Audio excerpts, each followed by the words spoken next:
Hello friends, welcome back to PHC vlogs. எப்பவுமே ஒரே மாதிரி மீன் குழம்பு மீன் வறுவல் செஞ்சு போர் அடிக்குதா? ஒரு தடவை இந்த மாதிரி ட்ரை பண்ணி பாருங்கள், அடிக்கடி செய்வீங்க.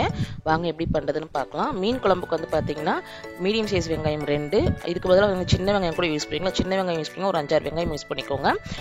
3 பழுத்து தக்காளி அண்ட் பார்த்தீங்கன்னா அரை மூடி தேங்காய், ஒரு 5 பல்லு பூண்டு, சின்ன சைஸ் இஞ்சி அண்ட் பார்த்தீங்கன்னா புளி வந்து எலுமிச்சை சைஸ் அளவுக்கு வந்து ஊற வச்சு வச்சுருக்கேன். அண்ட் தாளிக்கிறதுக்கு பார்த்தீங்கன்னா கருவேப்பிலை, பச்சை மிளகா, கார்னிஷிங், கொத்தமல்லி எடுத்து வச்சுருக்கேன். இப்போ நம்ம வந்து பார்த்தீங்கன்னா இது எல்லாமே வந்து ஒரு மிக்ஸி ஜாரில் போட்டு அரைச்சி எடுத்துக்கலாம். அதுக்கு முன்னாடி பார்த்தீங்கன்னா நான் என்ன மீன் எடுத்துருக்கேன், கொடுவா மீன் தான் எனக்கு செய்ய போகிறேன். இது வந்து பார்த்தீங்கன்னா தூண்டில் மீன் ரொம்ப ஃப்ரெஷ்ஷாக கிடச்சிது. இப்போ நம்ம வந்து பார்த்தீங்கன்னா எடுத்து வச்சுக்க இன்க்ரீடியன்ஸ் எல்லாமே மிக்ஸி ஜாரில் போட்டு நல்லா கோஸாக அரைச்சி எடுத்து வச்சுக்கோங்க. இது வந்து பார்த்தீங்கன்னா ரொம்பவும் நைஸாகவும் அரைக்கூடாது, ரொம்பவும் குறைக்கணும் அரைக்கூடாது. ஒரு மாதிரி மீடியம் கன்சிஸ்டன்சியில் எடுத்து பார்த்தீங்கன்னா லைட்டாக கொஞ்சம் குறைக்குறான்னு இருக்கணும், அந்த மாதிரி அரைச்சி எடுத்து வச்சுக்கோங்க. நான் இன்றைக்கி வந்து பார்த்தீங்கன்னா மீன் குழம்பு வந்து மீன் சட்டில் தான் செய்ய போகிறேன்.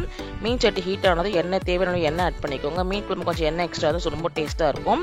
எண்ணெய் ஹீட் ஆனதும் ஒரு ஸ்பூன் கடுகு, ஒரு ஸ்பூன் வெந்தயம், அதாவது சின்ன ஸ்பூன் வெந்தயம் எடுத்துருக்கேன் நான். வெந்தயம், கொஞ்சமாக கருவேப்பிலை, பச்சை மிளகா, அதெல்லாம் தாளிச்சதும் பார்த்தீங்கன்னா மறைச்சி வச்சுக்க பேஸ்ட் இருக்குது பார்த்தீங்கன்னா, இதையும் இது கூட ஆட் பண்ணிக்கோங்க. நம்ம வந்து பார்த்தீங்கன்னா எல்லாமே நம்ம வந்து பச்சையாக போட்டு அரைச்சிக்கிறதுனால இதோட பச்சை வாசனை குறைக்க நல்லா வதக்கி விட்டுருங்க. இப்போ இது கூடவே வந்து பார்த்தீங்கன்னா ஒரு 1/4 டேபிள் ஸ்பூன் மஞ்சத்தூள் ஆட் பண்ணிக்கோங்க. நான் ஆல்ரெடி குழம்பு மிளகாத்தூளில் மஞ்சத்தூள் ஆட் பண்ணிக்கிறோம், ஒரு 1/4 டேபிள் ஸ்பூன் ஆட் பண்ணிக்கேன். இப்போ வந்து நம்ம தேங்காய் சேர்த்து செய்யறதுனால 6 டேபிள் ஸ்பூன் குழம்பு மிளகாத்தூள் ஆட் பண்ணிக்கோங்க. இது கூடவே தேவையான உப்பு சேர்த்துக்கோங்க. ஃபர்ஸ்ட் நம்ம இப்போ சேர்த்துக்கலாம், அதுக்கப்புறம் கடைசியாக நம்ம சேர்த்துக்கலாம் உப்பு. இப்போ மசாலாவோட பச்சை வாசலாம் போகிற வரைக்கும் நல்லா வதக்கி விட்டுருங்க. இப்போ பாருங்க, நம்ம மசாலா நல்லா வதங்கி எண்ணெயெல்லாம் பிரிஞ்சு வர ஆரம்பிச்சிச்சு. இப்போ நம்ம வந்து பார்த்தீங்கன்னா இந்த பேஸ்ட் அரைச்சிருந்தோம், அதில் வந்து பார்த்தீங்கன்னா மிக்ஸியில் கொஞ்சம் தண்ணி சேர்த்து அதை நல்லா வாஷ் பண்ணி ஊற்றிக்கோங்க. அது கூடவே பார்த்தீங்கன்னா நம்ம வந்து கரைச்சி வச்ச புளி தண்ணி இருக்குது பார்த்தீங்களா, அதையுமே இது கூட ஆட் பண்ணிக்கோங்க. ஸோ வந்து பார்த்தீங்கன்னா இந்த மாதிரி கொதிக்கும் போது கொஞ்சம் மேலே தெளிக்கணும், லோ ஃப்ளேமில் வச்சுக்கோங்க. இப்போ வந்து கரைச்சி வச்ச புளி தண்ணியை ஆட் பண்ணிக்கோங்க. இந்த குழம்பு வந்து பார்த்தீங்கன்னா ரொம்பவும் திக்காகவும் இருக்கக்கூடாது, ரொம்பவும் தண்ணியாக இருக்கக்கூடாது, ஒரு மீடியம் கன்சிஸ்டன்சியில் ரொம்ப ஊற்றி சாப்பிட டேஸ்ட்டாக இருக்கும். இப்போ பார்த்தீங்கன்னா கொஞ்சமாக தேவையான தண்ணி மட்டும் கொஞ்சம் ஆட் பண்ணிக்கிறேன் எக்ஸ்ட்ரா, கூட தேவையான உப்பு அண்ட் பார்த்தீங்கன்னா நம்ம வந்து கொஞ்சம் மேலே பச்சை கருவேப்பிலை, கொஞ்சம் கொத்தமல்லி இலை ஆட் பண்ணிவிட்டு நல்லா மூடி போட்டு நல்லா கொதிக்க வச்சுருங்க. இது நம்ம கொதித்த பிறகு நம்ம மீன் ஆட் பண்ணிக்கலாம். இப்போ பாருங்கள், குழம்புலாம் நல்லா கொதிச்சிட்ருக்கு, மசாலாலாம் கொதிச்சு இப்போ பாருங்கள் நல்லா எண்ணெய் எல்லாம் பிரிஞ்சு வந்துச்சு. எப்பவுமே மீன் குழம்பு நல்லா கொதிக்கும் போது போடுங்க. ஒரு சில சமயம் இந்த மாதிரி பெரிய மீனாக இருந்தால் நம்ம ஸ்டார்டிங்கே போடலாம், நல்லா தான் இருக்கும். அது வந்து கொஞ்சம் வேறு மெத்தடு, அது வந்து தனியாக செஞ்சு போடுறேன். இது வந்து பார்த்திங்கன்னா நம்ம மசாலாலாம் நம்ம வெந்த பிறகு பார்த்திங்கன்னா நம்ம வந்து மீன் ஆட் பண்ணிக்கலாம். மீன் ஆட் பண்ணிட்டு ரொம்ப போட்டு கிளறாமல் சென்டரில் மட்டும் ஜஸ்ட்டு மிக்ஸ் பண்ணி விட்டுருங்க.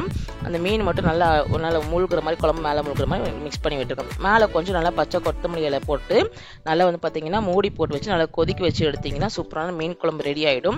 மோஸ்ட்லி வந்து பார்த்தீங்கன்னா சவுத் சைட்லாம் இந்த மாதிரி தான் செய்வாங்க. நாகர்கோயில், கன்னியாகுமரி, கேரளா சைடு மாதிரி செய்வாங்க. ரொம்பவே டேஸ்ட்டாக இருக்கும். ஸோ ட்ரை பண்ணி பாருங்கள், வேறு லெவலில் இருந்துச்சு குழம்பு. இப்போ பாருங்கள் நம்ம மீன் குழம்புலாம் ரொம்ப சூப்பராக கொதிச்சு சூப்பராக வந்துருச்சு.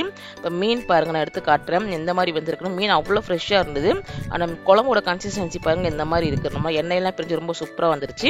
இப்போ நான் எடுத்து வச்ச மீன்லேயே பார்த்தீங்கன்னா பாதி மீன் வறுவலும் செய்ய போகிறேன். இப்போ பாருங்கள் மீன் வறுவல் எடுத்து வச்சிருக்கேன். இப்போ வந்து பார்த்தீங்கன்னா ஒரு 1/2 டேபிள் ஸ்பூன் மஞ்சத்தூள், 1 tablespoon chilli powder, 1 tablespoon garam masala powder, 1 tablespoon தனியாக பவுடர் ஆட் பண்ணிக்கோங்க.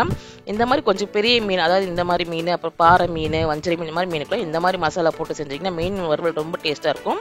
கொஞ்சமாக வந்து பார்த்தீங்கன்னா ஒரு கருவேப்பிலை அண்ட் பார்த்தீங்கன்னா 1 டேபிள் ஸ்பூன் இஞ்சி பூண்டு பேஸ்ட்டு, தேவையான அளவு உப்பு, ஒரு லெமன் இருந்துச்சுன்னா லெமன் ஸ்க்வீஸ் பண்ணி விட்டுருக்கோம். எங்கிட்ட லெமன் இல்லை, நான் கொஞ்சமாக தண்ணி கலந்து மசாலா மிக்ஸ் பண்ணிட்டு இப்போ ஒவ்வொரு மீனாக மசாலா தடவி நல்லா மேரினேட் பண்ணி வச்சுருங்க. இப்போ மீனெல்லாம் மசாலா தடவி மேரினேட் ஆகி ரெடியாக இருக்குது. இப்போ நம்ம வந்து பார்த்தீங்கன்னா தவாவில் வந்து எண்ணெய் ஹீட் ஆகிடுச்சு. எண்ணெய் ஹீட்டாக இப்போ ஒவ்வொரு மீனாக போட்டு எடுத்துடலாம்.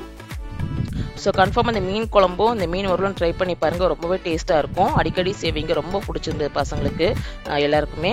அடிக்கடி அந்த மாதிரி தான் மீன் குழம்பு செய்வே ரொம்ப டேஸ்ட்டாக இருக்கும். இப்போ மீன் வறுவலும் பார்த்தீங்கன்னா 2 பக்கம் திருப்பி போட்டு சூப்பராக ரெடி ஆகிடுச்சு. ஸோ நம்ம சேனலை பிடிச்சிருந்தா லைக் பண்ணுங்கள், ஷேர் பண்ணுங்கள், சப்ஸ்கிரைப் பண்ணுங்கள். அடுத்த ஒரு இன்ட்ரெஸ்டிங்காக வீடியோ பார்க்குறேன். பாய்.